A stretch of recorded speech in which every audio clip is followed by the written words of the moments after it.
আসসালামু আলাইকুম। আশা করি আপনারা সবাই ভালো আছেন। আজকে সকাল পার্ট ওয়ানে দেখেছিলেন যে আমি 4টা কবুতর পাল্লা দিয়েছিলাম, তো 4টা কবুতরের মধ্যে এই 2টা আর এই যে এই মাদিটা সকাল 6টাতে ছেড়েছিলাম আমি কবুতর তখন। এই মাদিটা দুপুর 2টার সময়তে এসেছে, আজ শুক্রবার দুপুর 2টার সময় কবুতরটা ব্যাক করে। আর এগুলো তো আপনার 5 ঘন্টা 5 ঘন্টা না 4 ঘন্টা প্লাস উড়েছে এই নটটা, আলহামদুলিল্লাহ। আর এই মাদিটা আপনার এর আগেও 2 দিন পর ব্যাক করেছিল। আর একদিন পর, মানে এর 2 দিন 2 দিন একদিন 3 দিন, মানে কতটা আমার বাসায় ছিল না। একবারে 2 দিন আর একবারে একদিন। তো যাক, আমি সব কিছু গুছিয়ে বলতে পারছি না। আর এই কবুতরটা তাহলে আজকে উড়েছে প্রায় 9 ঘন্টা। এখন কারো বিশ্বাস হবে কি তা আমি বলতে পারছি না, তবে এই কবুতরটা আমি এই দমটায় পেয়েছি আজকে।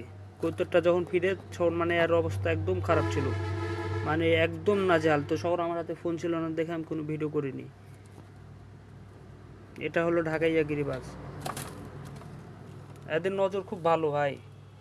এদের বাচ্চা করেছি, 2 জোড়া বাচ্চা আছে আমার কাছে বর্তমান। তবে আমি এগুলো বিক্রি করি না, বিক্রি করে অবশ্য করেছি, কিন্তু বিক্রি করি না। আমি কেউ চাইলে আমি মাংনায় দিয়ে দিই। আলহামদুলিল্লাহ, কবুতরগুলো ব্যাক করেছে, আমি এতে অনেক সন্তুষ্ট, অনেক খুশি। আল্লাহর অশেষ রহমতে কবুতরগুলো ব্যাক করেছে, আলহামদুলিল্লাহ।